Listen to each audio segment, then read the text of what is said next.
considerados fichas sujas vão poder concorrer nessas eleições. O Comitê de Combate à Corrupção vai levar o caso ao TSE. E o Tribunal Regional Eleitoral decide manter a cassação do prefeito e do vice de Manicoré. Mas eles não devem deixar o cargo. Aumento do preço do gás em quase 5% deve encarecer ainda mais as refeições. E ainda, Ipaam multa em R$2,5 milhões empresa responsável pelo vazamento de óleo no Rio Negro. E no mês em que se comemora a inclusão social de surdos, especialistas tratam crianças com a ajuda dos sons da natureza. Os detalhes agora, no A Crítica na TV.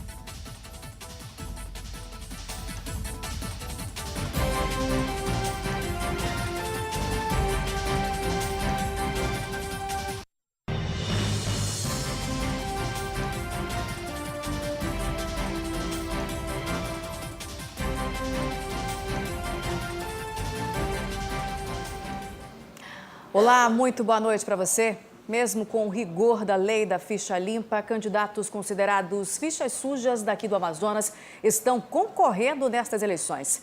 Para o Movimento Nacional de Combate à Corrupção, o TRE pode ter feito vista grossa para essas candidaturas e agora quer levar o caso para o Tribunal Superior Eleitoral.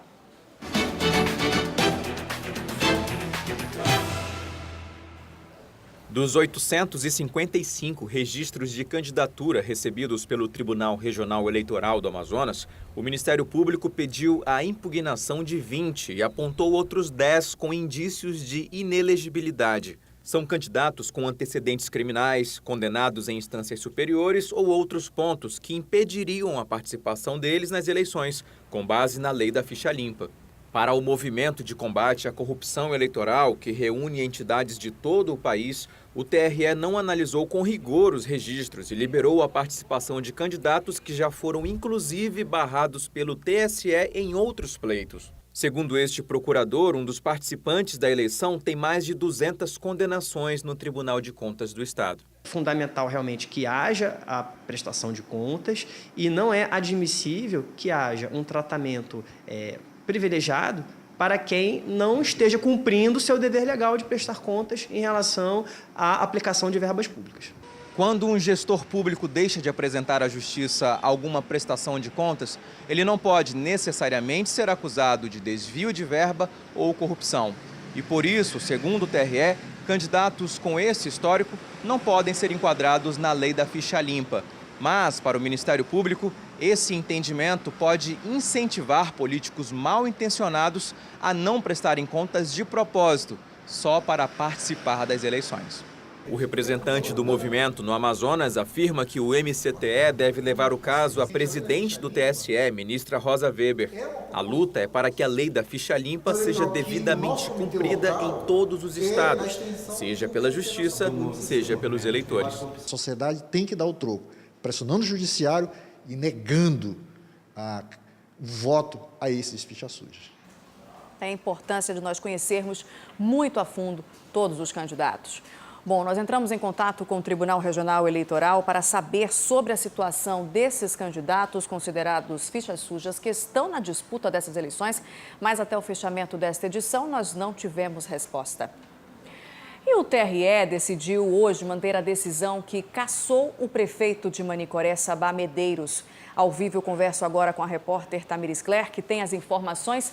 Tamires, o prefeito e o vice também foram cassados, mas eles não devem deixar o cargo imediatamente. Por que não? Boa noite para você.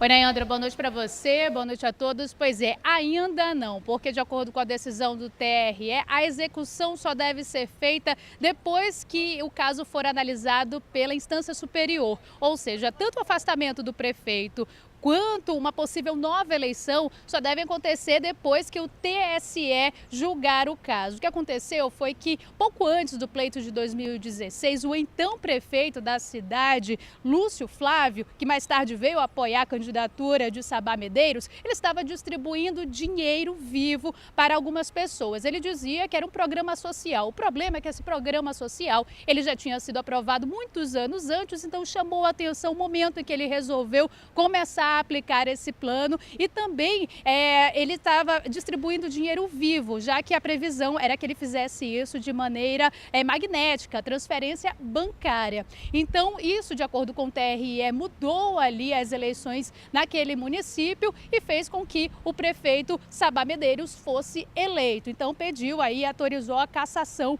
do prefeito. Nós tentamos entrar em contato com o prefeito Sabá Medeiros, mas ele não atendeu às nossas solicitações até o fechamento dessa edição, né, Andra? Tá certo, Tamires, muito obrigada pelas suas informações. Boa noite para você. E a menos de 3 semanas das eleições, a segurança das urnas eletrônicas contra fraudes foi questionada por um presidenciável. Uma desconfiança que, com certeza, é compartilhada por muitos eleitores. E para esclarecer essas dúvidas, nossa equipe de reportagem conversou com um especialista do Tribunal Regional Eleitoral. Afinal, o voto eletrônico é mesmo seguro? 7.000 urnas vão ser utilizadas nas eleições deste ano no Amazonas. Cada uma passa por um processo rigoroso de atualização, recebimento de informações e até lacres produzidos pela Casa da Moeda. Desde 1996, quando foram usadas pela primeira vez, as urnas eletrônicas desenvolvidas no Brasil são colocadas à prova. Até hoje, peritos da Polícia Federal, representantes de partidos e especialistas em tecnologia não conseguiram comprovar falhas no processo de votação eletrônica.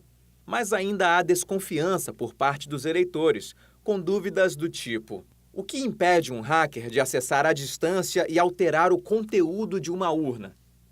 O diretor de Tecnologia da Informação do TRE explica que o acesso remoto às urnas é impossível, pois elas não são conectadas à internet. A urna eletrônica é um dispositivo eletrônico completamente desconectado de qualquer rede. Ela não tem uma interface para você colocar um cabo, ela não tem um Wi-Fi que você poderia ter acesso. Então, nesse aspecto, ela é simplesmente um dispositivo offline, no qual nós inserimos informações a partir de cartões de memória. Mas a transmissão do total de votos é feita pela internet. O que impede um ataque nesse momento? O boletim de urna que é criptografado, encriptado, ao final da votação, quando ele vai trafegar por essa rede que já é segura, chegando e só sendo descriptografado dentro do TRE e do TSE, pelos algoritmos que foram auditados pelas equipes de segurança externas do TRE. É possível inserir dados fisicamente no equipamento, usando um pendrive, por exemplo? Rodrigo explica que as urnas são protegidas por lacres especiais. E mesmo que um invasor disfarçado consiga entrar no TRE e acessar um equipamento antes de receber o lacre, para transmitir ou retirar dados, é preciso uma série de assinaturas eletrônicas. Existe um dispositivo dentro da urna eletrônica que, no momento que ela é colocado algum software que seja estranho aos que foram assinados, ela simplesmente se inutiliza. O especialista finaliza dizendo que a criptografia das urnas pode ser quebrada, mas isso levaria meses e o uso de supercomputadores. E mesmo assim, a segurança do voto não é garantida só pelo equipamento. Ele faz parte de uma estrutura que envolve protocolos e a vigilância constante de várias instituições.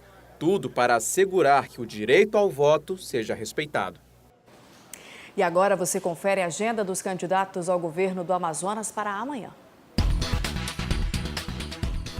O candidato amazonino Mendes da coligação Eu Voto no Amazonas segue em viagem ao interior do estado. Berg da UGT, candidato do PSOL, segue em viagem aos municípios da Calha do Alto Solimões.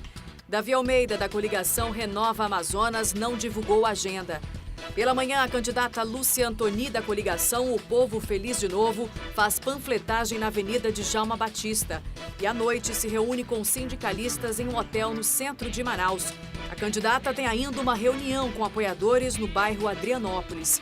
Omar Aziz, da coligação Amazonas com Segurança, não divulgou a agenda. O candidato Sidney Cabral, do PSTU, faz panfletagem em fábrica do Distrito Industrial e na feira do São José II pela manhã.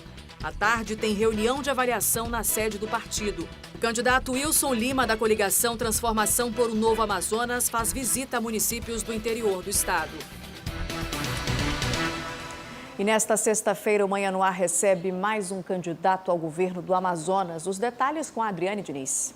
Olá, boa noite, Nayandra, e você aí de casa que está acompanhando a Crítica na TV. Nessa sexta-feira, a gente encerra a série de entrevistas com os candidatos ao governo do estado. O nosso último convidado é Berg, da UGT, candidato pelo PSOL. E toda sexta, você já sabe, tem o nosso roteiro do dia com dicas para curtir o fim de semana, as notícias da noite e madrugada, informações do trânsito ao vivo e muito mais. Eu espero por todo mundo bem cedinho a partir das 6 horas. Até lá! E você vai ver a seguir, Ipaam multa em R$2,5 milhões a empresa responsável por vazamento de óleo no Rio Negro.